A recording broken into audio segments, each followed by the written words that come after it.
It is Monday, 6 o'clock, beginning of the working week, the end of the year, the last month of the year.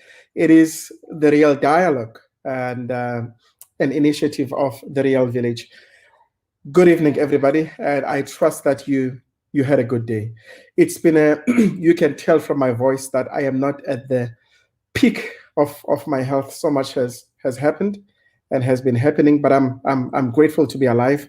Well, welcome welcome all, and to the Real Dialogue. For those of us who are joining us for the first time, the Real Dialogue is an initiative of the Real Village, and it is here primarily for two reasons. Number one, to capture the continent's change makers. Number one. Number two, to celebrate them.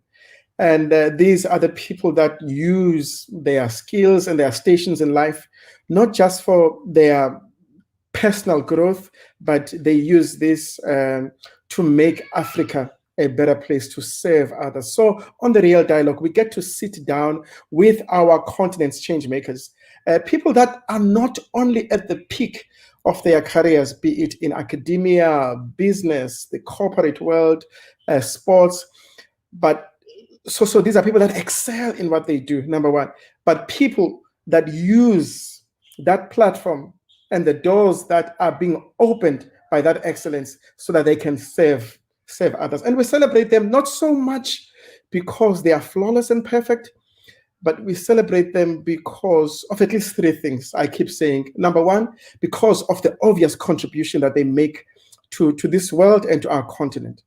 Number two, because of how we feel about ourselves when we look at them. Number three, because of what they make us believe is possible for our beautiful continent. And so today, I get to have such a continent's change maker. Ladies and gentlemen, please welcome me as I being joined, say hi as I'm being joined by Vuyani, Jarana. Vijay, good evening to you. How are you, Mr. Yeah, very good, Sylvie. Thanks for having me. So looking forward to engage with you today. It's the first time I attend the Village Dialogue, but I'm quite excited to be part of it. Thanks, man. I know how busy you are, and but you did not hesitate to. I mean, when I sent you the invitation, you did not hesitate. Oh, thank you so much. I really appreciate you being here. And you are home in Mpaka. How is it there? Yeah, no, I'm at my home village in Kuno, so normally December is time for pilgrimage. Sure. To come and be at home. So I'm also, this is also a test of technology. So I can't complain because I built the technology. If it fails, so I'll take joint accountability with some of the telcos. So I spent a bit of time today with a few committee meetings. There are committees that runs the village, so which have more development. Really, South Africans who really put their time at the disposal of the community to do things. So normally I spend time with those committees, trying to understand what their work program is what they are doing, and then I give ideas and then provide support. So today it was one of those. So good day today. Yeah. Sure. A true development activist indeed, but we're gonna touch that later on. And how's everybody at home? No, everyone is fine. I think everyone has started winding down now. My wife is here in Kuno, the home village as well. So, but my sons are up in Johannesburg, so I'm still going to go back to Johannesburg. I haven't closed for the year, but generally, when you're at home, it's at home. Just the atmosphere of being in the village is quite good. The neighbors come through, you go and walk and see what they are doing. So it's a different kind of atmosphere than you switch off a bit about the challenges of corporate and business, and then focus on social issues a little bit. Definitely. Look, we'll definitely touch on those. And once again, thank you for joining us on the Real Dialogue, Vijay.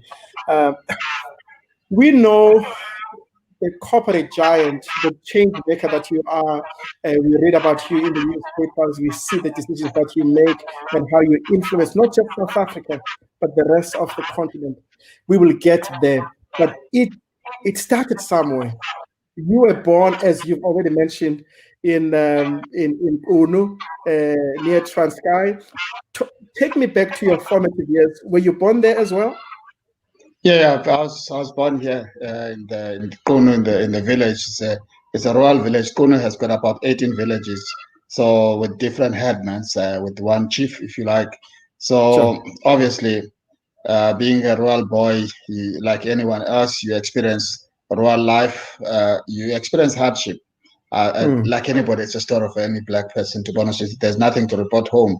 But what actually intrigues me a lot when I reflect is the fact that you, you you you grow up in very difficult circumstances, facing poverty.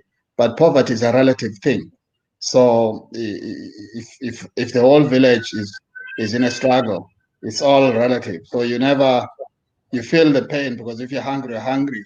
But Sure. it's unlike when when you're eating something and other people are eating meat or Sure. eating chocolates when you don't. So if you don't have a frame of reference like that, you don't feel poorer. But when you reflect and look at what the world looks like, what the South Africa and other areas, especially in other communities and different racial groups, racial formations, you realize that, shucks, we're really poor. But Sure. the good thing is that the relativity aspect did not give you that sense. You Sure. felt you are Sure. sufficient. You woke up and had oxpan to go and plant and do things and really build something. So I think if the extent of poverty was emphasized in the manner that I see it on hindsight, I think probably many people would have given up and hope and said, well, we're so far away from what it should be that let's just leave this thing and maybe leave it to God to pray. So that the fact that we didn't feel poor, we missed certain things. We didn't have a lot of things that others had, but we didn't feel that poor gave us a fighting spirit, both as an individual as well as community. So that's kind of my background. Sure. Sure. Worked with young development activists. So my politics have been development politics from the young Yeah. age. Sure. You're born in a village where there's no school. You travel 7 to 8 kilometers one way and back to get to school, and then other kids that you look at them at the same school. By the way, they are not necessarily better than you, Sure. if I may put it that way. You compete Sure. very well, but they just leave home. They Sure. just leave home to go to the school immediately, Mm, instantly, mm, and uh, mm. and they have breakfast, they have lunch at home, and you start asking, well, how come we don't have this kind of Sure. situation in my own home village? And Sure. then you take a resolution to say you are going to make sure that other kids that are coming after you will not have the same scenario that you grew up with. So that's what birthed my activism. To say we'll Sure. build schools, we'll have water, we'll build access roads, and we did this thing at a early young age, and that's what And built and us. That's what, yeah. and I don't want us to miss that because that's really very important, and we will touch on that very soon. But let me just touch your home life. You come from a home with 5 siblings, and where your father was a labor migrant, and in our conversation earlier on, and you would mention, how entrepreneurial your mother was. Talk to me about those dynamics growing up in the immediate home household. Yeah, look, I think we grew up as 5 siblings, and I was the last born in the family, and the only The spoiled boy. one, Uh, I was the last born in the family, and the spoiled one, and there. the spoiled one. Well, I guess in a different context, I would have been the spoiled one, but Sure, in a context like this, the boy has to do things out there to make things work. So sure, so in a sense, last born in a family of 5 siblings. My father was a mine worker, yeah, migrant worker.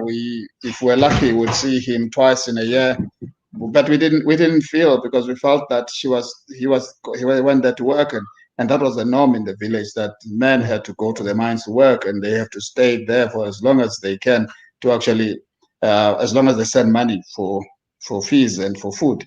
But my mother was quite entrepreneurial, because to assist us to go to school, he was running a piggery. He was a small home-based chicken farm. He was making soil cement bricks for the village. So when we come back from school, we'd go and assist her to produce bricks. I mean, in present days, I mean, when I reflect, she would have been quite a serious entrepreneur actually, because a lot of what we were able to achieve, going to school, getting school uniforms, school fees to pay, we relied a lot on the income that she was generating. So that's the person she was. But at that time, we didn't understand the entrepreneurship thing. It was like we're selling things, we're doing things. But in present day, she would have been a serious business person if we had thought of it that way, and there was opportunities at scale. The will, the commitment, the resilience in her was there. So that's what you would see on successful business people today. So that's the context there. Sure. Thanks for that. And what kind of a primary, higher secondary student were you? Yeah, well, I guess I never really wanted to see most people ahead of me in the class. I was quite, I was not jealous but envious. So obviously, I always had to be ahead of the class, working with the right people. So if I'm not, it would be a huge disappointment. So this thing about relative performance has always been the big thing. So being competitive but working with others. So I was very clear about collaborating with others, but you had to build strength. I always believe that from your strength you can build others, but you can't build others from a weak position. You have to be strong on something so that you can actually discharge that energy and lift others. So you have to lead. You have to. When I say you have to lead, it doesn't mean you must lead people. You have to lead in thoughts. You have to lead in performance. People, yeah. So kind of. Not bad from a boy from Pune. Yeah. Not at all. Speaking about strengths, you've always had an affinity and disposition towards science studies, even at school. And have you always known that this will be the path that you are going to take? And or if not this, what do you think it would have been had it not been? No, not at all. To be honest with you, I think when you see, when you come from village like during my time, and many villages like this, where there are no role models, the close role models are teachers, police. That's all you see. Yeah, you don't see scientists. You see no scientists. You see no real business people per se at scale, and there are few of them, but they're too far from you to even contemplate that this is something achievable. So, but obviously because of the muscle at school, so one was quite versatile. At some point, I thought I was going to be a lawyer because I was quite strong in history and dialogue. My friend ended up being a lawyer, by the way, so we're schooled together, but also very strong in science and mathematics. So it gave me a lot of options. There was a time. So when I left the junior secondary, I was clear that I'm not going to be a lawyer. So I'm going to be in the science domain, either in the medical domain or in pure science and engineering. So what was top of mind at some stage was being a chemical engineer. I was tossing between chemical engineering and just pure medicine. But things were not to be. So when I finished, when I was writing matric, my father passed on. And then obviously, even though there are bursaries, you start to worry about who's going to feed the family. So it changes your direction completely, especially in our time where family support was crucial, especially for a boy child. So that change, then I diverted to telecoms because I had to look for a course that I would study and still earn a salary. So therefore, whilst I was doing my diploma initially in telecoms engineering, so I would go be at school for 6 months and then come back and work for 6 months. So then to keep the family going, and then after that, then I went for commerce, and then that's how I landed. I landed in ICT by chance, actually. By chance. So, I was gonna do chemical engineering or basically clinical medicine, if you like. Yeah, boy, am I glad you took this path. The first time I met you, I think I've shared that with you before. The first time I met you was at the IT summit organized by Inbizo by Umutsi Mfuleni, and that was like many years ago. And but and the one that only fitted the hotel room, so you not the remember, hall. yeah, Yeah, it was that just the was size of the huge. hotel room. Yeah. But that was incredible. I mean, even from I still remember the conversation that I had with you, and I've said this to you. You've always tried to make time, especially for younger minds and people. I mean, I was starting out in the ICT space, and and I've said this to you. You have a way that when you are engaging with someone, it doesn't matter what is happening around. I mean, you know, those summits can be very busy and conferences, but you give somebody your what seems like an undivided attention, as if they are the only person in the room, and you don't know how important that attention from a position, from a person that holds an important position, what it means to a younger professional, and it's very affirming, especially when the person, like I said, holds so much influence, but also especially because they look like you as well. It's so powerful. Look, I think the important thing is also, look, you shaped with your by your own experiences the environment Sure. you are in, and when you land into ICT by chance, it could just have been bumping into somebody, asking you how are you doing, what's your plan for the for the new year after writing your matric and so Sure. on. So just bumping to somebody could create an opportunity for you. So that kind of stays in me to say where there's an opportunity, where somebody feels where by talking to you, you can gain something from him or her, and vice versa. You have to spend the time as much as you can, Sure. create the opportunity, because all of us are a product of people sponsoring a chance for us, even when they subconsciously have done so. So it's a chance you could bump into somebody. So the Sure. person says something to you, which you go and think, oh, by the way, I think there's an idea there. Maybe I could do something. So Sure. I'm always conscious about Sure. that. When people want Sure. to talk, you have to try hard to create the space, and it's not Sure. about just for the fun of it. Mm. It's because I know the opportunities they get created in those conversation, corridor conversation, walking in between meetings. When somebody wants to reach out, pay attention, because Mm. you don't know, you may get something out of him or her, and vice versa. Sure. And in my case, it's about bumping into somebody to say, look, this is what I'm doing. The story of me getting into telecoms, is it's a guy who came. I mean, people who don't know this. It's a guy who came to my home. He was looking for. He had lost the ship in his home. He was coming from another village. I asked him, listen. He was writing matric as well. I said he was in different school. I said, what are you Sure. doing? What have you done after finishing writing? He said, look, this is what I've done because of my circumstances. I've done A, B, C, D. So the guy came here at home looking for lost sheep. Then that's how Mm. I got to know. Okay, you can go to that office and start engaging. So it's things like that that makes you be much more open and thoughtful when people Sure. talk to you. And it's not always possible, but you have to make the effort. Sure. Sure. Look, you are known more for being in the ICT technology space, as a leader and a change maker and an influencer there. But there is also this side of you, and of course, you have sought to fuse those two.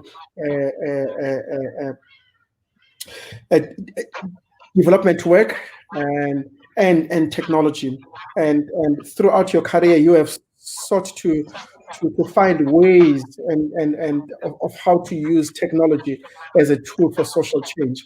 But before we get into the technology space, I mean, you've always, I mean, you touched this earlier on, you've always been into the development space. Even while in high school you were involved in building the school in your village. Talk to me about that experience. And of course, the water schemes that you guys did while you were still young. And I think that's very important to reflect on. Yeah, I think so, certainly so. I mean, there was always the sense of that. we have traveled long distances. I mean, you do 7 to 8 kilometers to school one way and back. It's raining, it's snowing, it's hot. There's no excuse. You have to be there, and you must be there sharp at school. Even when you are wet, when you get into class, nobody says you're wet. Nobody has sympathy for you. You have to be on top of your game. So that's the truth. So you always said, how do we make this village look differently? And it was going to be us, because there was this sense that you had villages which had got what was at that time called educated people. There were nurses, there were teachers, there were police, and so on, and very modern. So my village didn't have those people. So we didn't have role models. We saw them from other villages, and therefore it was clear which this village is backward. So the only people who were going to lift the village were us, because we're going to be the first kind of the first graduates or even first matriculants coming out of school. So to really get things going in a structured way. So that's why we're organized as young people. We've had youth committees, youth structures, which I led with colleagues. And we put together projects. We worked with micro projects and the Dennis Church Aid to put together solutions for funding. At that time, all donor contributors had this requirement that community must contribute 25% to the cost of the project. And at that time, it was 100,000 to build the school. We're going to build 6 classrooms from scratch. And we said, well, who has 25% of 100,000 in this village? No one. And then we looked around and said, okay, fine, we're going to provide land. We looked in town. So, okay, in town, land is an asset, so which is a contribution. We said, well, our contribution is land, and secondly, we're going to do salt cement bricks as a community, just to really mobilize and make somebody else. We contribute our own contribution. So we're that way we were able to get the funding, because first we said land, but we didn't know the value of the land. I mean, we just had that in town. People value land. So we said we're contributing land to the project, and we're going to do bricks. And then we passed and we executed. We built school. I mean, we built 6 solid classrooms. First time there was a school, and then things started moving forward. So, but the motivation was around saying we have to make a difference for the next generation, those who are coming behind us, so that they don't travel this long distance. It was painful. And again, there were issues around water scheme. People, our mothers were going long distance with buckets of water. When we were at school, at the high school, myself and my roommate were carrying buckets of water because there was no water to the school. So we said, well, not our school, but a different school, a high school where we live. So we experienced the pain, what women were going through when we were at high school, that whereas you can see the girls and the mothers carrying buckets, and as a man, you can say, well, it's okay. But, when we went to the high school, and there was no water, we were going to traveling distance to the well to fetch water with buckets and all that, 25 liters, 30 liters in a go. We experienced what they were going through, because when you're here at home, girls and your sisters do this, and you don't have a feeling, you don't have the emotion of it. But when you came back from high school, we worked on the water project because we knew what the women were going through. So we're still young, and we built all those things, so everything has been driven by experience. For me, it's not just looking and say, well, we think we like it, but it's a negative experience that have made me to do certain things and really go beyond the hardship. Sure. And of course, you've taken the same passion, the same outlook and mentality of development, and even into the ICT space and spaces that is occupied over the years, where, as I've said earlier on, you have purposefully sought to see and create new ways of making technology a tool for social change. And before we get into that, perhaps this is the right time where we can reflect, because the major social issue that we are facing as the globe at the moment is the COVID-19 pandemic.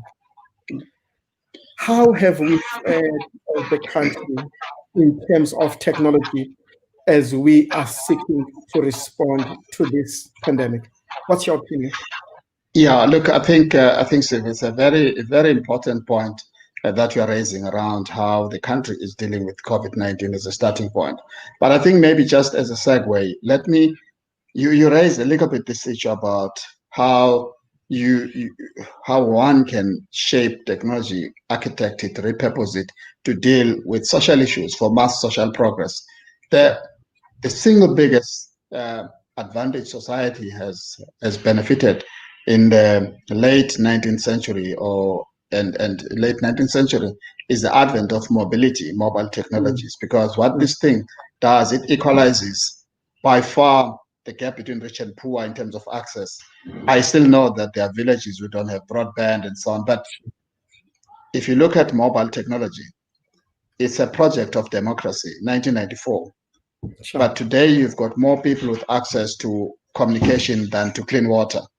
That talks to the power of this technology and how we could deliver on it, and in terms of dealing with social issues. So I think that's a one thing. And if I go a little bit and say some of the issues that you see, which inspired me around working with Vodacom, how do we repurpose this thing beyond just SMS and talking? If you look at clinics, exactly the same thing. We came out, we lived in clinics that ran out of medicine. And you go there, there's no medicine, and then the person has to go home and wait for some opportunity to go to town. How then do you use a basic mobile technology to manage stock drug supply chain into the clinics? So these are some of the projects we did at Vodacom, inspired by the social issue, social challenge. And we built platforms. Those solutions went on to deal with the malaria vaccines in Tanzania and Mozambique, and how you use the same platform to distribute mosquito nets supported by the Gavi Institute across. So I've always looked at this thing, more than just talking and WhatsApping and SMSing, as how can we use the pervasiveness of this technology technology to actually deal with social issues. So let's look at that firstly, as just we can talk a little bit more about that down the line, but that's my prism. So and when you do that, you're dealing with technology not as a CSI tool, but as a social impact tool. So the investors, they get return on investment. Society is happy because they get solutions that are kind of unorthodox, and we scale them. So when we ran all the clinics, when I was at Vodacom, all the clinics for supply chain in this country, about 4,500 of them, except for Western Cape, because they had already had a mature system. So I knew what SKUs were out of stock for how long in this country, and we're able to supply government with deep insight. So if you look at that link, but let's come to COVID. This is just my view, and I know it's a controversial point. I think if you look at COVID, it's a global disaster. And a response to COVID has to cover three domains. There's a clinical aspect, there's a sociological aspect, and there's a technological aspect. Those three things have to be kept in play consistently and in an aligned fashion. So you have to keep the wheels running. And I think if I do the scorecard for the country, the clinical aspect, which is the healthcare, I think the country has to be given top marks, to be honest with you, 100 out of 100 in a constrained environment. They've done very well. That includes all the compliance requirements and so on that needs to be dealt with and to actually make this thing work. Then the sociological aspect is around the impact of economic lockdowns, the distribution of water to support the requirements, the wash your hands, the sanitizer distribution, of the impact of not being able to work, the impact of hawkers not being able to trade has a huge sociological impact in terms of livelihoods. So there, I think we could have done better, to be honest with you. And I think the reason why we haven't done better is not lack of will. I think we've failed to apply technology appropriately. Had we applied technology appropriately, then the good marks on healthcare, the strong technology play, the sociological impact would have been the summation of the two. It would have been a product of that, and it would have been lesser impactful. Impact would have had lesser lockdown periods. You would have locked down individuals. Sure. who have been exposed, who have been infected. But when you don't know that level of detail, sure. you see, in military terms, there's what is called carpet bombing. When you don't know your target, you bomb the whole city. That's carpet bombing, and civilians die. So that's the impact of not using technology. It's carpet bombing, and it's no criticism to government. I think you have to just look. Part of the challenge is when you look to the worst. Look US, look at Europe, and your benchmark. Then you see that we are okay. But you have to look at Asian countries. Look at South Korea. Look at Taiwan. Look at China. Even though they were the ones who suffered most at the beginning, but they have applied technology, and therefore the second wave is not being spoken to. There's no big hoo-ha about China and second wave, but they have applied it. South Korea never even did lockdowns. They used individual area-based lockdowns because they use technology. I just think that we could have done better. I think, and I still think we can still do better, but there must be openness to ideas. Maybe just as a last comment, the challenge you have is that when people get obsessed with apps, and app is nothing but a front door. Sure, exactly. It's just a front door. Yeah. There's a back end system that needs to be industrial scale. If you look at apps, go and check what's the penetration of commercial apps. Vodacom app, ABSA, Standard Bank, very, very low penetration given the population. Now, if you rely on app adoption, firstly, just the people with smartphones, not all of them have digital literacy to download this thing. Secondly, there's still a huge feature phone community, especially in rural areas. They are not going to be able to access the app because the phones don't work that way. So you have to find industrial scale technology to do this. I agree with you. I mean, I understand that. I mean, in a population of 55 million, almost a year later, only now they've hit 1 million with the COVID app. Yeah, look, in fairness, I think they launched the app in a couple of months, I think 2 months or so. I think the last time I checked, it was about 700,000 people. I think the president announced 1 million.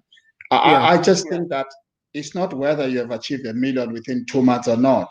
It's a race to deal with COVID intervention. And you have to industrialize the intervention and be able to cover everyone wall to wall. And I think for me, that's the gripe. And I think that's my gripe with the approach. And please don't get me wrong. Great marks for clinical support, clinical intervention. I think the sociological aspect was always going to be tricky if you don't use technology. So you get the downside of not using technology. If you get clinical intervention, you get technology implementation right, the sociological impact would be lesser because it's a product of how you work on the two interventions. So no criticism, but just an observation. I just think more could have been done. There's always room for improvement. I completely understand. And then, of course, let's come back to your journey in your work. So you leave school, you started at Transkai Telecoms and then worked there. But of course, we get to know you. And that's when I got to meet you for the first time. You were at Vodacom. In my interaction with you, you've mentioned that you were there for more than 2 decades, but it looks like years because of the different positions, and you never stayed too long. Talk to me about that. Yeah, look, I mean, when one looks at the almost 2 decades in one company, they probably think this guy is super loyal to one organization. What was he thinking? I think the first thing is that Vodacom was a young brand when we started. I think when we started, the average age of the workforce was about 26.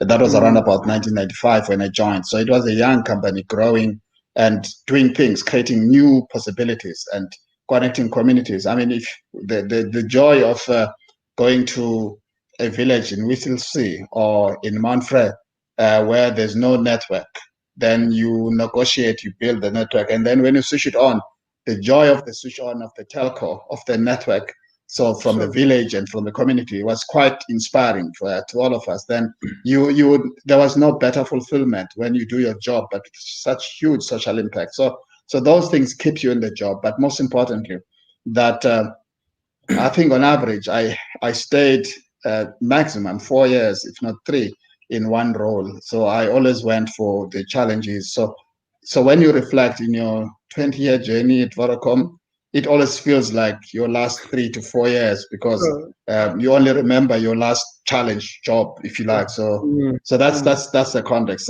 It's a fulfilling, good brand at the time. Very, very aspirational, dealing with social issues, more pro people, pro development, doing a lot on CSI, but using technology to change lives. So those are the things. I think the purpose was good. So in an organization, I always look for the purpose. What does this organization do? Not in a philosophical way, so not the philosophy of just feel good. What do your products do to society? So if for example, if you take Prasa is massive, has a massive social impact.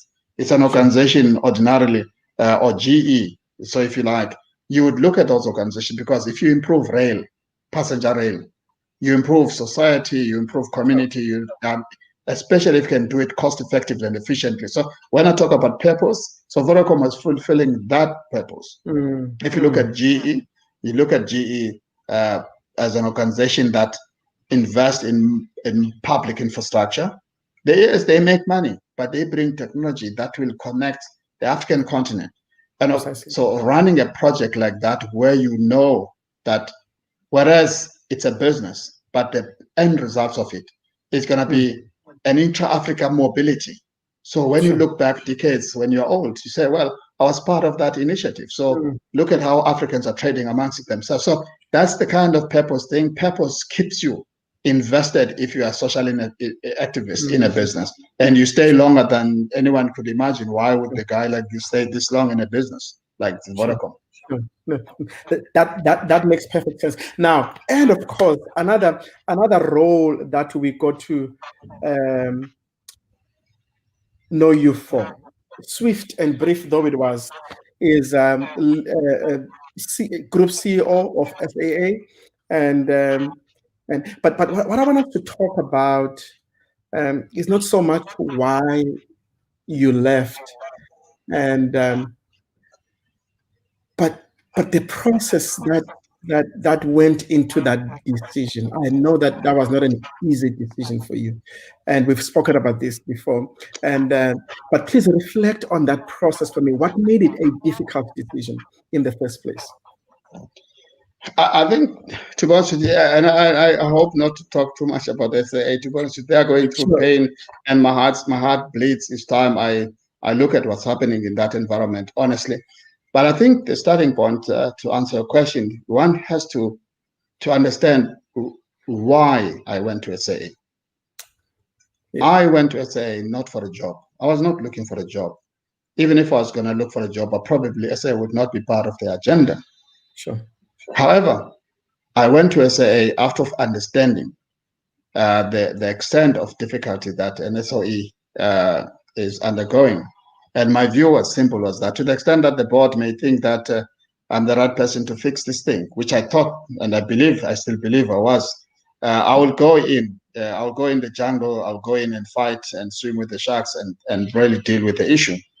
And going into SAA, I went there with a 50% salary cut.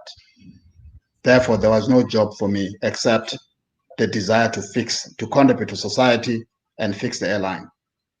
What it meant is that I was not going to take any prisoners about success. The only upside I was going to have in SAA was to make it successful, to make the turnaround work. That's the only upside I was going to have, nothing else. Now, anything that stood in the way of that vision was always going to be problematic for me, because the sole reason I went there was to make it work. It was for the 5 years I was there. I was losing 50% pay that I would have gotten in the industry, even more. And secondly, I was going through difficult times with death threats and everything. But that's what I signed up for. I didn't complain. But what was important is for all of us to act in step to make sure we make it work, even if it means making certain trade-offs about how we feel about each other. But the goal of saving the airline should have been supreme, because I came in, so effective for all intents and purposes. If one looks at it objectively, I invested my own money by foregoing income elsewhere to come to SAA for nothing except to make it work. So one has to start from there. Now, when you have to exit after having made that kind of commitment, what it means is that you can't say I'm leaving because there's better money elsewhere. There was always better money elsewhere. I left that money elsewhere. So therefore, there's no excuse to say, well, I'm leaving because I've got better prospects. I just left because it was increasingly becoming difficult to execute on the project, and not because it was not executable, because of lack of alignment in all stakeholders, contrary to what I signed up for. So certainly painful, because I knew that that was the last chance for SAA. I mean, that doesn't make me super important, but I was in the chambers of this thing. I knew that that business would not last 4 months without a heavy lifting consistently. It would not last long with dispute among stakeholders. So you have to make sure that you make it work and you keep thing in play whilst you are transforming the business fast. So to exit and leave them, I kind of knew that in a way, chances that there will be a second chance for SAA, or a third or fourth or fifth chance, because maybe I was a 10th chance to them, were very slim. So when you live like that, it's like you, and also I had built relationships at SAA. People had trusted me. I mean, I'm not an easy guy, so I'm not that easy. But especially if we have to do something that we have to, it's an no option thing. But people had bought into the strategy, bought into the vision. So when you leave them, it's like leaving family behind. So when you ask me how easy the decision was, it was never easy. And I still reflect on it today. It was a difficult decision, but it had to be made. All right, thanks for that, BJ. And for me, one of the most telling of that process was an interview that I had listened to, spokesperson of the workers, workers union, how unhappy the workers now, ordinary workers, how unhappy they were with your resignation, and how hopeful they had been of the vision that you had sold, and you had started to start to work to implement. And but I guess time and history will be the judge. And then I can't end this section without talking about your newest venture. And I was excited earlier this year when I read that you had joined the Mobax Group and you're now its chairman. And what do you guys do, and what are the future plans briefly around that? Yeah, so I think the starting point is the starting point I need to just explain is that if you look at the Mobex, let me start about your comment about the trade unions at SA. Certainly, I felt it was quite humbling for them to give those kind words. Yet they knew clearly that SAA had to be restructured. And part of the restructuring meant that we were bound to lose some of our colleagues that had worked there to save the bigger good. I think what they trusted in, though, was that the methods of doing that was going to be very humane. People may not know that by the end of my first 12 months at SAA, or let's say first 12 months, right? I had already released about close to 140, 149 pilots out of a 600 team of 600. You have never seen, there was no hoo-ha, no strike, no letters, nothing. But you do it with humility. You know what I did? I sold them to Europe. I sold them globally. So we released close to 100 cabin crew. What did you do? We gave them sabbatical. So what you have to do, you have to look at how do you, you see, when you restructure, when you deal with the people agenda, you can't do a sudden death. You have to understand that one of the most important things is to move labor cost, if they are excessive, from being a fixed cost to a variable cost, where you have variability. They are demand driven, they are workload driven. So when you work, firstly, you have to you can't just go for people. You have to show people that the ship is going to sink with all of us on board. Do we all want to lose lives, or do we want to save the ship and with a few people? And then when the boat sets sail, then we can bring the people that we may have lost. And the way you do it, you give them, some of the people, you give them lifeboats. Sure. Some of them, you give them life vests. And ultimately, you're trying to avoid a possibility of destroying people into the sea and face the sharks without any possibility of swimming. So this is what we curated with the unions, and we worked on them. Is it perfect? No, but I think it was good work in progress. So that, I guess that's why they probably would have felt, even though I'm not their shop steward, they felt that restructuring and retrenchments were going to be done in a very humane way. So unfortunately, it was not to be. I think you asked me about what I'm doing now. Going to SAA, I was already on my path to exit Vodacom to look at investments in ICT, having done the time and having understood what needs to be done. So I had built an investment thesis with 3 legs. One was to invest in broadband. The other one was to invest in telco companies that build telco infrastructure, call it telco facilities management company, because I knew that when I was the chief operating officer, we struggled to get efficiencies out of the infrastructure because Vodacom and MTN could not sit in the room and say, well, we want to get better economics. It was going to be anti-competitive. But what I had wished for as a chief operating officer is that how great would it be if we land to a common supplier that could actually serve both of us through a just independent process by luck or strike of luck, if you like. So it never happened.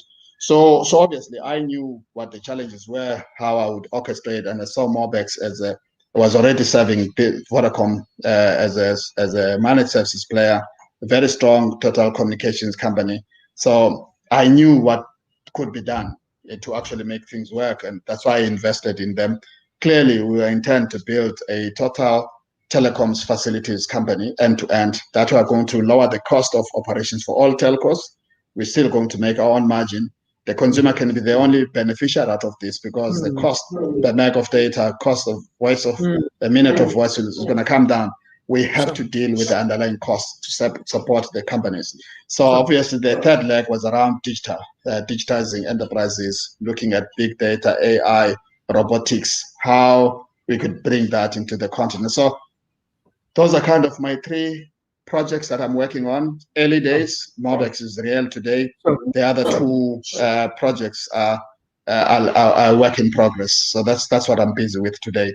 But I've literally opted not to go back to corporate, but really to build something, build something for the product good, get younger people to come on board when we get it going. So early days, but that's the agenda.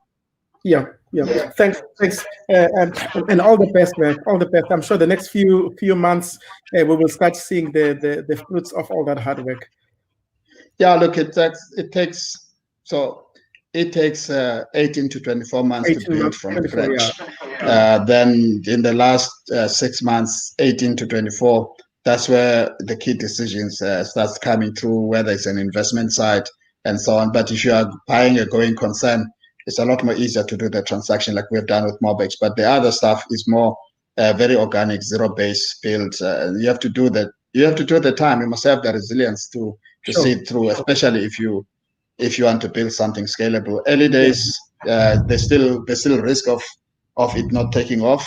But I think we kind of 95% there and thereabout that in the next 6 months we should start to do something that South Africans will see.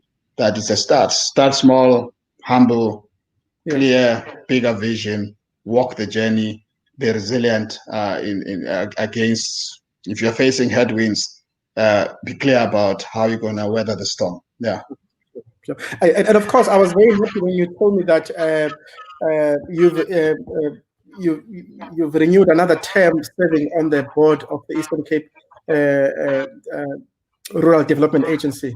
And any exciting projects there in the coming future? Yeah, I think it's so actually I had served the Eastern Cape Rural Development Agency as almost like the inaugural board when we were combining the ASGISA we're combining about 3 or 4 organizations. We brought them together. But I left that board when I joined SAA because just the task at SAA was too huge. So I was not going to do justice to the board. I resigned to say I want to focus on the project of SAA. So, well, afterwards, I applied when they advertised, I made myself available to go back to Eastern Cape Rural Development Agency. So it's a very important institution of the Eastern Cape because it's focusing on rural development. It's got rural finance unit, which we're busy reorganizing. It's building projects that are going to drive rural entrepreneurship. So the agriculture in the Eastern Cape should lead the entrepreneurship program, should lead the job creation, especially for young people. How then do we bring young people back into agriculture? And I'm not talking about big milli fields, big farms. You can get to micro farms.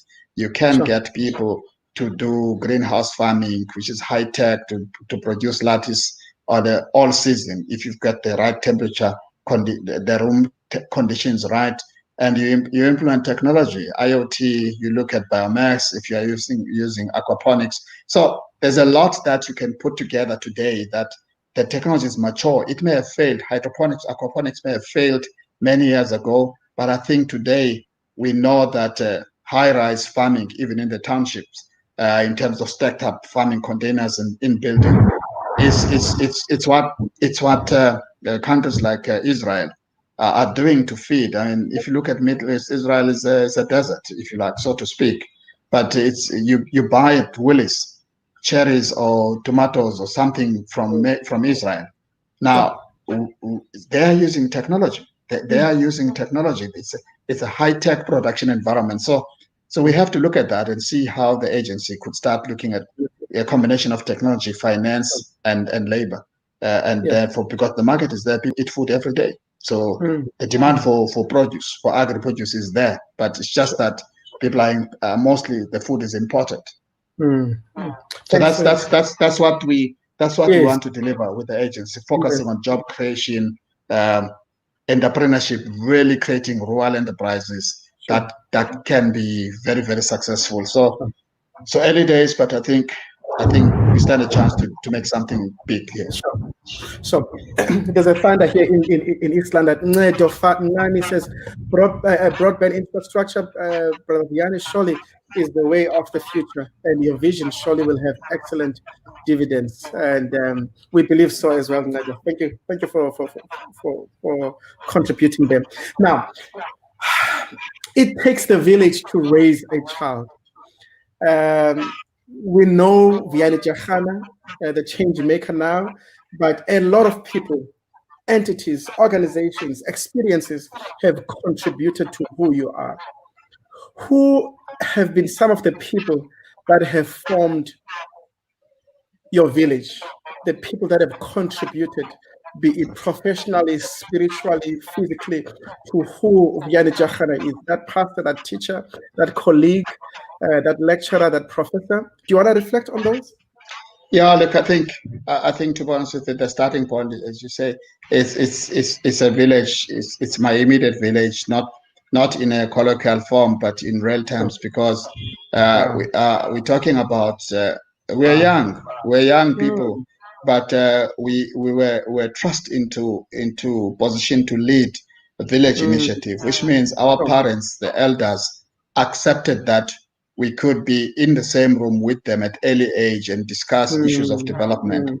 And they appointed us to lead those initiatives, and they trusted us. And they didn't treat us like these are kids, what do they know? Or they didn't say to us, well, the kids have gone rogue now with their own ideas, therefore we're going to stop them. So firstly, this village has contributed immensely to my own growth and development. And I've always said this to many people, there's nothing that develops you or that grooms you like leaders in a community, like leading in a community environment. You're leading people who owe you nothing. They don't have to follow you. They don't have to agree to your thoughts. So it humbles you. It teaches you how to drive consensus, how to position your ideas well, because these are not the people who owe you anything. So, Sure. especially if you are younger than them, so you're starting on a negative position. So, Sure. so you get a lot of grooming from that experience. So when you get to corporate, where you've got some kind of leverage because you're kind of the boss, isn't it? And you pay the check, you sign.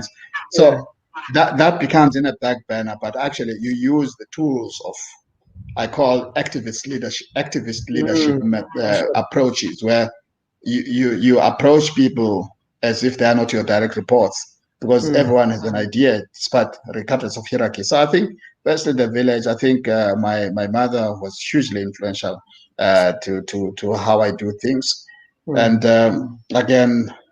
My high school teacher, so unfortunately he died of COVID. I wish I had the technology to save him, but I don't have it now. It's not implemented, but hugely influential in because I got to the school at standard 10, so I had to beg him to admit me because I felt I was going to fail in my previous school. So he was magnanimous in spirit. He was a good supporter. So of course, in corporate, there are many people. So many people in corporate to create opportunities. I mean, so one of those people, I'll be honest with you, was the regional general manager for Eastern Cape, Louis Berger. So I was very young then. He still a technical engineer, so to speak. He was already the GM running the region in PE. So he said, "Look, you are going to take over from me." So, and I thought he was joking, and he sponsored my MBA, everything. I went to the global leadership program. He gave me access to high-end corporate decision making processes, so to speak. So you've got those people, and of course you have people like Andy, all of them. So you meet these industry stalwarts, you meet with them, you gain something. So a lot of people, Andrew Tembu, were very senior.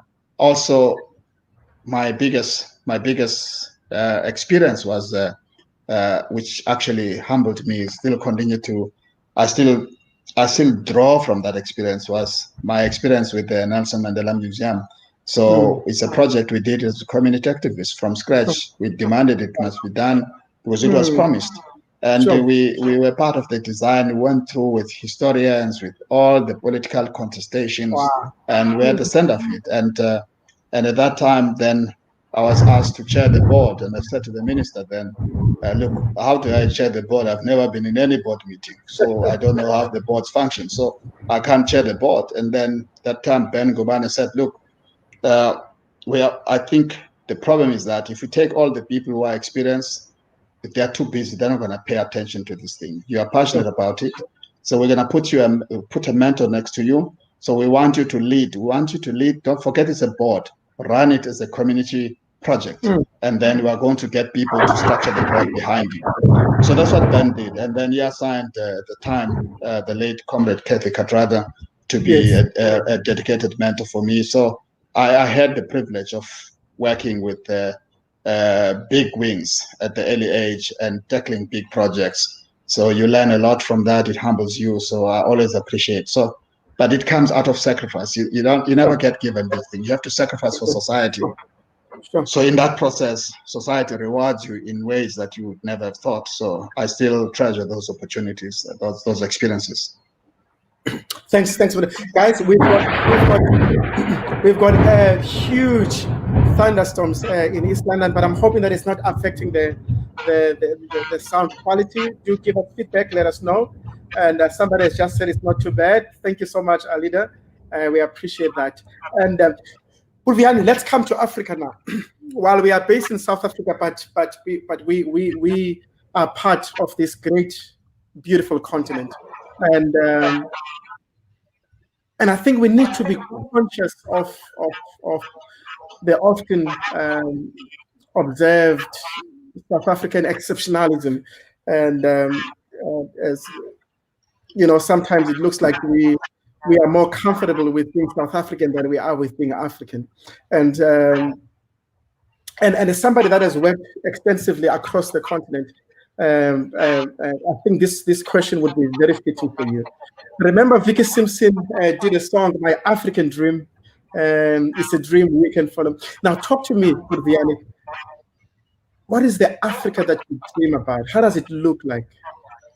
And what do you think stands between us and that Africa being realized? So I think so the big thing that I just want to reflect, my experiences working in different parts of the continent has been very, very fulfilling and enriching.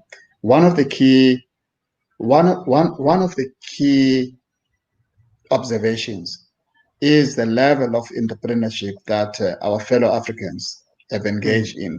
Sure. Young and old, there's Sure. a high degree of hustling. You go to Kenya, Nairobi, it's buzzing. People are hustling. You go to Lagos in Nigeria, you go to Cote d'Ivoire, you go to Sierra Leone, you cross the river with a boat, a very difficult boat to actually uh, cross the river with. But people are hustling for business. Fellow Wow. Africans are hustling for business. So, and when I say this because you will see in we here we complain about land, rightfully so, because the land is ours and it's not with us. Sure. What I see in the continent, because they don't have the land issue, they fought their battles and succeeded. We must succeed here at home by Sure. getting the land back to its rightful owners. That's the first thing. Sure. However, the legal they have in the continent. So you have people who have got 1 hectares of land. They produce Sure. on this. Others have half a hectare. These are farmers. So when we went in to look at how then do we support with technology, you have to find ways of aggregating various pockets of produce that are coming from small hectare, 1 hectare producer, sub hectare, 2 hectare. So they produce, whether it's beans for coffee. And then when you look at the global players, whether it's Olam, Unilever, Nestle, that are looking for these primary inputs, they want to know where do we get them, because there's no Boers, there's no Boers farm in Bloemfontein. There are many Sivus and Vuyani, small pieces of land, they're producing in small scale. And these people are running business, they're supporting families, they're quite entrepreneurial. Sure. So when you support them with technology, you start to bring markets. Now, all of a sudden, Unilever start to say, I know the primary production cycle now. So I know that I'm going to get so much of this product because there's technology visibility. You know, you support them with the extension services. You are able to provide a clear certainty around agricultural production proficiency. And then access to finance starting to come in. So that's the first observation to say. If you take that and us in South Africa, there's a certain degree of complacency. So, and also the fact that the market, the structure of the economy in South Africa is highly concentrated, kills innovation. In fairness, so here you have a big player, a Shoprite, a Pick and Pay, and so on. These are huge players. So therefore, they crowd space for small scale retail. So then Start and Spar is all over, and there's nothing wrong with those brands. Sure. But I'm saying, in a market where the industry structure is highly fragmented, then there are almost white spaces for young startups to start their own home brands, all of that. If you look at telcos, here we're dealing with five telcos, 5 banks, 5 retailers. In Kenya, there's over 32 banks, Sure. which means the microfinancing starts to kick in. Here you are crowded, you are constrained by, firstly, our own orientation around entrepreneurship.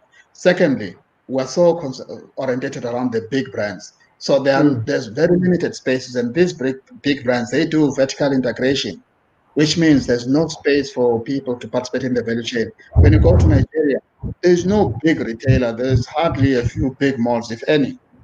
Then everyone is building a brand, is hustling, is pushing through a product, and people are buying. So the market is open. If you have a good product, people are going to buy it. Here, you need a big financial muscle because it's too modern, the economy, and too vertically integrated and concentrated. So we need to look at South Africa and say, I'm not suggesting break up the economy, but you need to address the reforms in different industries. Both telecoms, I was there, telecoms, you look at retail and so on. So I think that's it. I'm drawing a contrast between South Africa and the continent to say, from an entrepreneurship point of view, there's more opportunities for the continent to succeed than we have today from an entrepreneurship point of view and job creation. I think that the big part, the shortcoming of the continent, which I've seen, is really economic infrastructure. Most countries have great potential, but they struggle with economic infrastructure. So, for example, the colleague here asked about broadband. If you look at the DRC, you struggle to connect the east to the west on a broadband technology. Rail, roads, they are under construction. I do think, though, that those are not necessarily the negatives.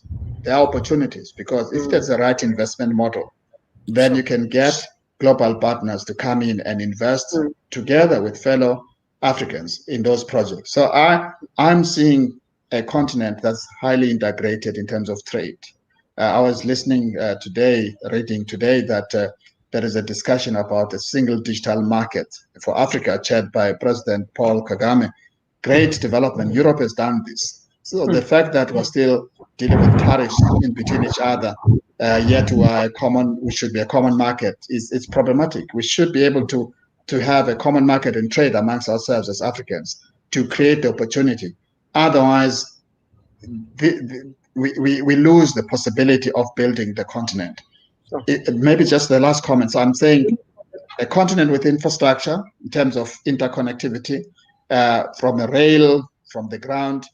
I still think that there's something needs to be done around aviation to make sure more and more the east, west, and south is better connected, and north, by the way. So today it's very difficult. If you want to go from here to Senegal, and I must say I take responsibility because I shut down the flight to Senegal. It's very difficult. At times you do 3-4 hops. You go from here to Lome, you go from here to Cameroon to Lome to Senegal, and you could even go to Mali as part of the hop. So that's difficult to trade. But you can't fix it as one organization. SA cannot fix it alone. There has to be a different structure around how we deal with the intracontinental transport system. Policies are there, but there's a need for investment model. That's what I sought to do, to create a different kind of a model over a period of time. But we're sharing those ideas from a weak position, because if you're sick on a kind of a deathbed, nobody trusts your ideas. You need to first cure yourself and step up and be able to advocate for your big ideas. So, in interconnected Africa, I think this notion of Africa that feeds itself, so where produce in the continent, the demand for food is supplied inside the continent, regardless. So countries are differently endowed with different resources in terms of capability. So being able to pull that through together. DRC is strong on nickel, where we're talking now about battery electrical cars.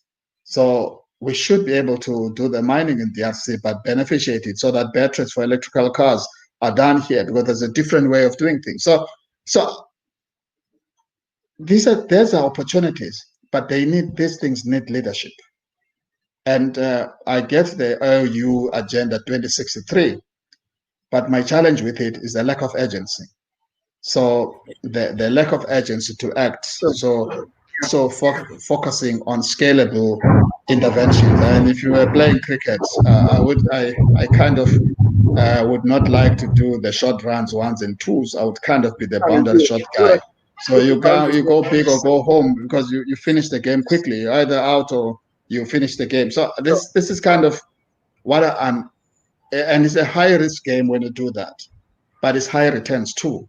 So my impatience with the leadership in the continent is that everyone operates as if we have another century to live. So we are alive now, but we have to execute as if we are going to die tomorrow, so that the next generation who comes in, they find a much more better continent. Everyone has a laissez-faire. We're going to do it. We're going to talk for a long period of time. We have to push. We have to be more aggressive. It needs leadership. It needs a high degree of risk-taking. It also needs the big countries, Nigeria and South Africa, for example, to be very aligned in terms of the foreign policy and the political relations, because part of it is about strengthening each other. These are two big markets, And politically, there has to be a greater alignment, but also to just make sure that the AU is able to keep the continent stable. So if the two big bouncers are not fully in sync in the room, the small guys can create havoc because they know that these two guys may not be aligned. But if you know that the two big bouncers in the room are aligned, the small guys will toe the line because they know there's no dispute about what needs to be done and who runs the show. This is not a militaristic approach I'm advocating. I'm just saying for progress, there's a need to actually look at all instruments. You can't have discussions, Agenda 2063, and you talk as if we have got a century to live. We don't. Sure. No. Let me also somebody has just I've never heard this technological narrative on how to use technology to change the lives of people. Such minds are rare to find in Africa. Black excellence right there. Thank you, Yem Kamata. Now, okay, I'm quite I'm hoping that you're not disturbed by the thunder because I can hear you very clearly. Now,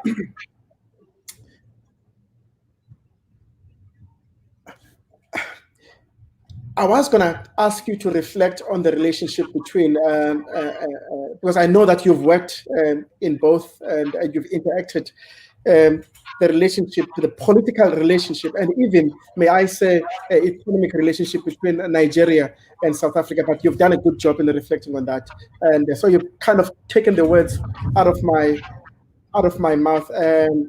Veli Luvuya says, "Power, bravi, on aggressive implementation." And Patrick Kulati says, "Such a great leader."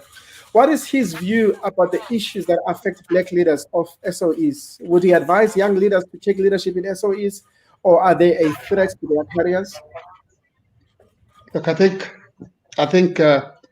government needs leaders to support the SOE programs, and I must say this: there is nothing wrong in being state-owned. What is challenging is the mind of the shareholder. When I say the shareholder, I'm talking shareholder in broad sense, government and the ANC as the shareholder. What do you want to do with the asset? That's very, very important. What sacrifices and trade-offs are you prepared to make in order to achieve what you want to achieve with the asset? That's critical. Unless there's clarity of vision and the clarity of intent, the SOCs in South Africa are always going to fumble. If you look at the Fortune Global 500, over 121 of them, these are big global giants. Over 121 are SOEs, state-owned, and most of them are from China. And China doesn't come from a completely different ideological orientation than the ANC and South African government. But they are able to chaperone and marshal the SOE agenda to make sure that they achieve what needs to be achieved. And I'm not suggesting China is a perfect example, but I'm saying it's a reasonable good reference point, including Singapore. So I think I would encourage the Black executives to go into SOEs, but you have to be clear about what you want to achieve and whether the conditions for success are there. I think that more than anything else, more than Black executives, more than the question of whether they should go or not, I think the ANC and government needs to clarify its vision for SOCs. And this is not some kind of policy, fluffy policy philosophy. It's about being clear around what you want to achieve. You want to make sure that you run a sustainable business that can wash its own hands from profit and losses. You want to make sure that it's expansive, it covers communities, it has got the bigger reach. But at the same time, if you are going to have put independent boards who can make decisions. Otherwise, if you are going to put boards and still make decisions for themselves as a minister, then invariable, this is where the governance becomes corrosive, and therefore you get the results where people sit on the board, they don't know what call to make. Why should it be different when it's an SOE than in the private hands? And Alan Gray will influence the board appointment, and will have an lead independent director. When they don't like the board, they vote the board out in the AGM. But they set targets of what they want to achieve out of that investment. So why can't we do the same? And at the same time, inside government, they've achieved the same. Look at what they did at Telkom. They cut Telkom loose. You know how they do it? They take it out of the PFMA. And this is what I asked them to do at SA. Once you take it out of the PFMA, you appoint good boards, they run independently. So they still achieve the social goals you want to achieve. So there is an example in-house. All you need to do is not to have big councils and discussions. Do what was done many years ago at Telecom. Is it perfect? No, because unions are complaining about jobs and so on, which is correct. But it is what it is. At least Telecom is not asking for bailouts today. It's fighting fit with its competitors. I don't see why PRASA, SAA cannot do the same. There's a model inside, but government cannot just implement it. So I just think it's not a question of whether the executives must go or not go. It's about saying government must be clear about what they want to do with the assets. If that is clarified, any executive can go and run the business there and be successful. Sure. Okay. Let's bring this to an end. Let's talk leadership now as I am ending. How would you want to be remembered, Vuyani? And what are you still hoping to accomplish? And dreams, plans? Yeah, look, I think it's a very difficult question. So, if anything, what I would like to be remembered for is somebody who got things done. Whenever you get given something, you put your best in it, and then so that when you fail, you have no regrets. You say, well, I couldn't achieve it. There's nothing that I think could be painful as not winning Olympics because you reserved a 5 or 10% energy. So in your sprint. So burn it, because that additional 1% of burning could be the difference between winners and losers. So that's for me the approach and philosophy. But I think from just you asked how one would like to be remembered. Honestly speaking, I'm big in development. I'm big in society. I would like to be remembered as somebody, whatever I did, whether it's in technology, then it had a big angle in advancing social progress. Whether you deal with bridging the gap between the hard of hearing people and the people who are hearing properly, how you use technology. So I just think that technology is the single biggest lever and interceder in social issues. We just need to understand how we apply it. And to be honest with you, it's not complex.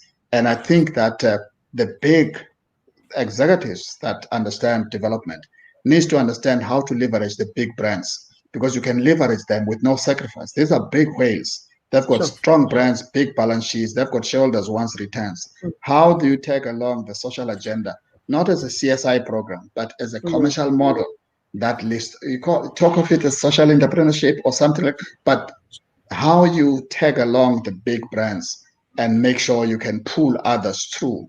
That's for me the role I see, the leadership role I expect from executives who are fortunate enough to lead this big organization. And we need to see more of that. No, definitely. Thank you. So let's keep it personal as I'm closing it. The last 5. Your favorite African destination? Yeah, it's a very difficult thing because Africa brings different things. I mean, the continent brings different things. Whether it's you are in Nairobi, you see, I love the energy of Lagos as a busy busy town. I always say, Mthatha is a mini Lagos in terms of what it becomes, especially in December. So it's got all the makings. So I like the energy of Lagos from a trading point of view. So it's really, when you land there, it's a buzz. I mean, of course, traffic is a problem. You can see it's almost like somebody can produce a full movie whilst you're on the traffic, watch it and then move on. So that on its own, high energy, but opportunity is huge. You also need to understand its own complexities, risk, opportunities come with risk. So I love Lagos. Whenever I have to go to Lagos for business, I would land there anytime. So I like it. But if you ask me for a destination that it probably would be nice to enjoy, I think Senegal is powerful. It's beautiful. Senegal, if if there's a conference in Senegal, I would always not want to miss it. But if I want to do business, I'll trade in Lagos. So that's how I see the thing. I understand. Thanks, man. Yeah. And your favorite meal dish? It doesn't have to be African. No, I mean, I'm so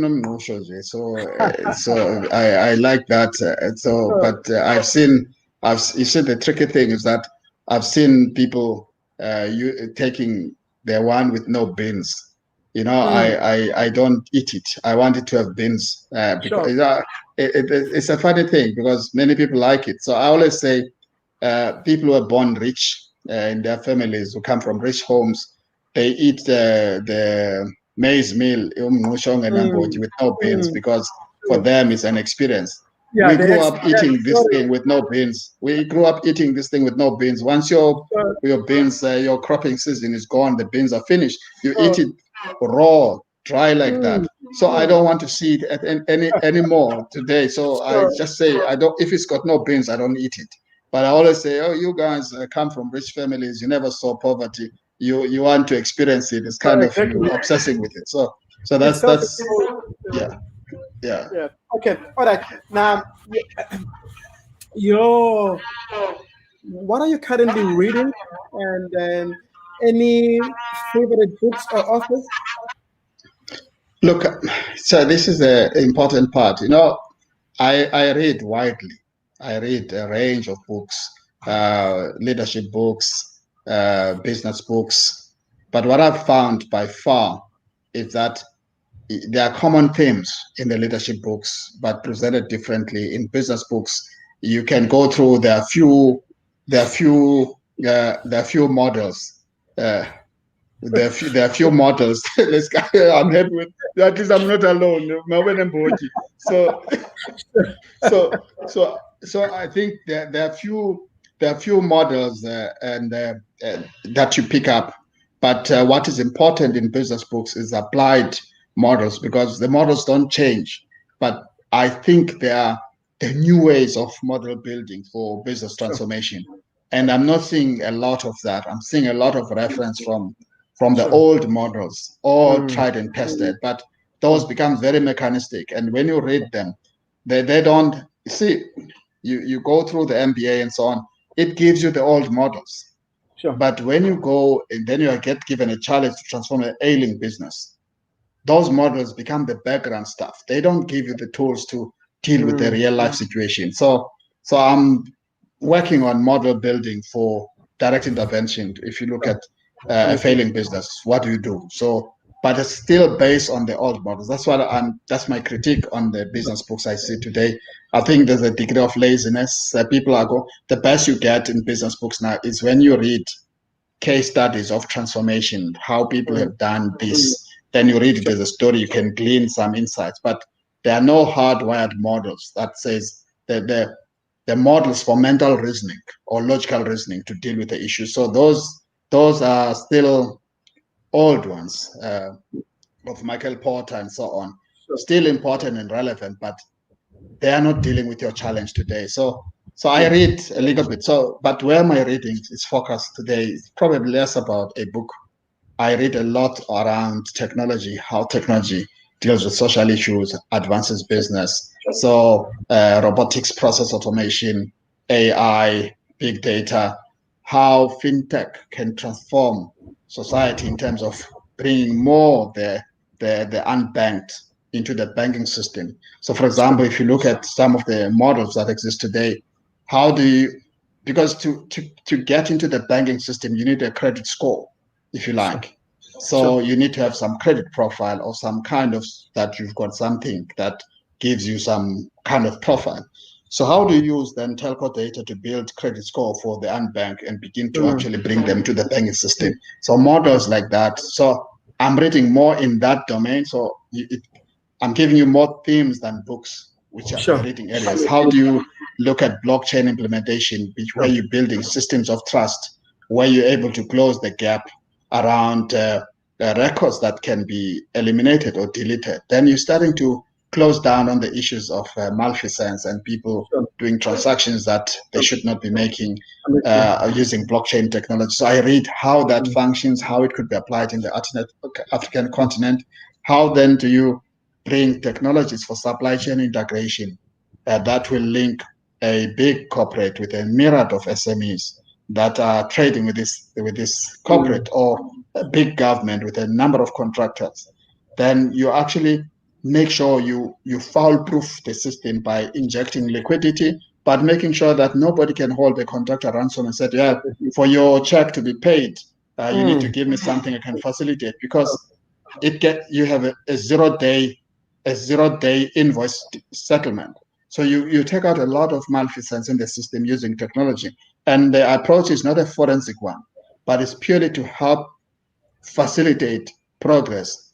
And the byproduct of that, or a side product of that, is about building trust systems, eliminating fraud and corruption from a trading environment. So that's the areas I'm reading, and because I think that's the area where we need to research a lot more to try and find ways of applying the technology to sort out Africa's challenges. Yeah. Okay. Thanks for the. I wish we could. Sorry, but that would be a conversation for another time. I loved because I remember was asking you, your choice of your institution for your MBA. I thought that was funny, but also very informative. And why Stellenbosch? I mean, you did your MBA, and why not Gibbs? Why not UCT, GSP? But we don't have to talk about it now. But yeah, and. Do you want us to? No, I mean, we can talk about it if you have the time. I think many people ask this question. I think so. For to manage your career, you have to set your goals clear. What are you aiming for? At the early age, you have to be clear about what you're aiming for, and which means you must be clear about the picture of success given where you are, what success could look like. And I don't think there's going to be one picture when you're still young. You probably going to have 2, 3, or 4 pictures of success, but all of these things must be directionally on the same path, then, or same direction. Now, once you've got the picture of success, and this is not theory, it's very practical and real, then you begin to say, what is the formula then for success? What is a combination of things I need to pull together? I need to put together to actually get there. So what skills must I have? What is my work ethic? What kind of positioning must I have, both internal and externally? So this kind of becomes your formula for success. And part of what at the time, so you have to read also to say, who are the power brokers? Understand your stakeholders. So you're incorporate your landing spot, not just in your company, in industry, in the corporate South Africa. You have to understand the key power brokers and stockholders, their orientation and their biases and so on. At the time that I was young, it was clear to me that I must say this: the economy was controlled by the Afrikaners, if I may use that term. I'm not being discriminative or offensive, hopefully, but you have to understand, and then you also need to understand what kind of cultural biases or institutional biases the decision makers would be. I mean, beauty is in the eye of the beholder. You may think that your University of Transkei is fit for purpose. It doesn't matter, even if the person who makes decision doesn't think that way. He doesn't help you. So therefore, that's why I said, okay, well, I'm going to do this MBA thing. If I'm going to do it, let me go straight to where the key owners of the economy are brewed or have an orientation. So that's why I went to Stellenbosch. And it doesn't mean UCT. I felt UCT and VETS were lesser. It was just the strategy I adopted to say, look, I just don't want to say, he's got the MBA, but from where? So it must come from Stellenbosch, because the decision makers and orientation to Stellenbosch. So it's nothing. I hope people read the whole thing about the picture of success, the formula for success. You have to work it through. You have to go through to that level of detail as a young person in a corporate career in South Africa. So that's a detail I went through, and it's not a hindsight thing. It's well orchestrated, well designed, well thought through. I absolutely enjoyed it when you said that. I absolutely enjoyed it when you said that. Okay, let's and Are you a music person? Your favorite artist and No, or anything you're listening to? no, music is contextual. So Sure. it depends on the context. I can listen to jazz, to anything, depending on the context. So I'm not fussy. I don't have preferred music, but Sure. context determine what music am I interested in. Sure. And then lastly, VJ, any favorite quote, quotation, or mantra? To be honest with you, the one that always resonates for me, there are two things. There's a quote. There's also something that really inspires me a lot when I go through it. Firstly, it's Mandela's quote I was gonna talks about because you've that got talks him. about Sure. education. It talks about education as a tool that it makes the daughter of the farm worker or son become the president. The son of the mine worker becomes the president of the mine, something like that. So when you look at that, look into that quote, it always gives a lot more courage to say, if we invest in better quality education, even those who are facing hardship today, if we give them their kids quality education, we have prospect of having them turning the tide, turning their fortunes and relying on the young ones that needs to be educated. I think government is doing a great job to providing free education. I think we have to step up the quality so that we have a chance of more and more of those children of farm workers and those children of mine workers to become presidents and president of the mine. So for me, that quote really is always the one that touches me each time I think about how to change society. It lies in education. And maybe the last part I need to share with you on this area.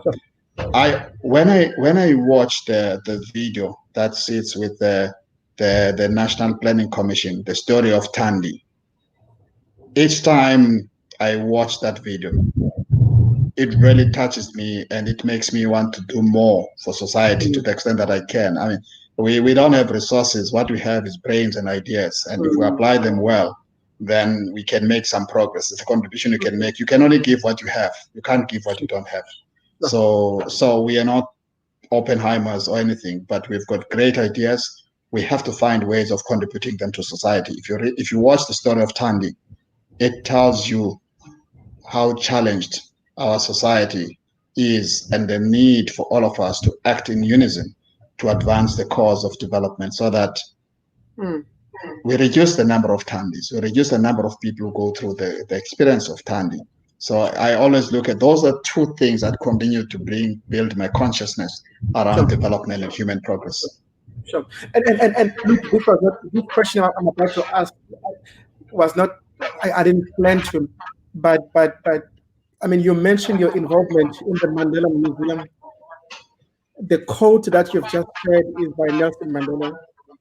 Your home is about 5 kilometers away from Nelson Mandela's, and your current WhatsApp profile picture is that of Nelson Mandela. Surely there must be something here. How did he impact you as a leader and as this conscious person towards human evolvement and development?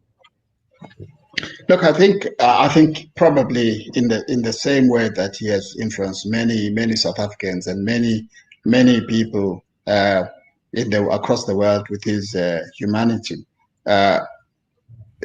There's no difference. I mean, when we grew up at early age, when the parents kept us out of the politics and when we were fishing.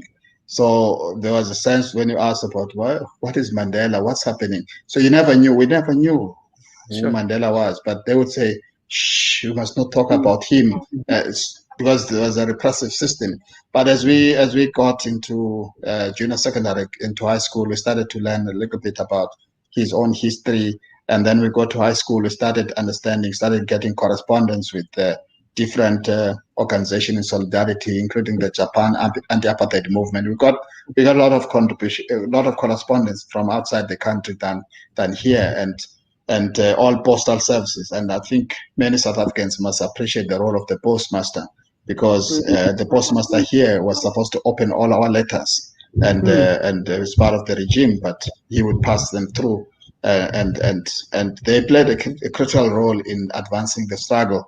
I just don't think it's just here in Vichtsville, but across the country. Some of those people, although working for the system, they supported access to information in the global struggle and for solidarity for against apartheid. So I guess my own experience with him has been largely when he came out of prison, because we're in his home village. We welcomed him. My committee facilitated all his children's programs until such time that the children's fund was took over those programs. So a lot of his projects when I was still here in Mthatha, so working this part of the world, so of the country. So we had a lot of collaboration with him as a president, as well as when he resigned as a president, when he stepped down as a president. So one has been fortunate to have that level of exposure on a constant basis every weekend, or every time he's here, you have a chance to work with him and so on. And but more than that, the influence is as good, is as driven, is the same like all South Africans and other people. There's nothing personal and unique about it. It's just that one was fortunate to have had the chance to work with him closely, especially after he had retired as a president. Yeah. But maybe the last comment that I can read would be from Vuyani Luvuyo. Great man, great mind, great leader. Followed his work with Vodacom. Vuyani, thank you so much for your time.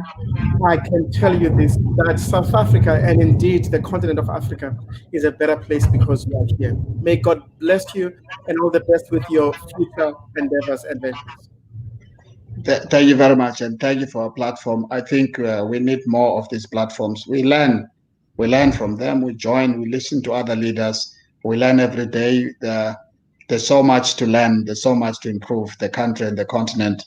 So we need to join forces. Platforms like yours, they propagate knowledge. They propagate experiences. We learn from them as leaders. We learn from other leaders. We learn from everyone. So there are experiences we learn every day from young people. Their energy inspires us. Also, it helps us to shape the perspective, because I'm not an ageist, but there is a sense that young people have something in them to look at things differently. So I'm always curious about their thinking and how they could shape my thinking, especially around the energy to do things, because I'm wired to get things done. That's how I'm wired. So anyone who comes with that level of energy and approach will always resonate with me a lot. But thank you very much for having me. Thank you so much, Vuyani. Ladies and gentlemen, thank you so much. I trust that you enjoyed that. And thank you, Atumile, for that sentiment as well. Great insight with Vuyani. Quite a seasoned leader. He is indeed. And next week, we are having our final conversation for this year with Khomotso Moshogi, that creative mind. And I'm going to be sitting down with him. And until then, all the best. And in the words of that great African, Robert Sobukwe, remember Africa and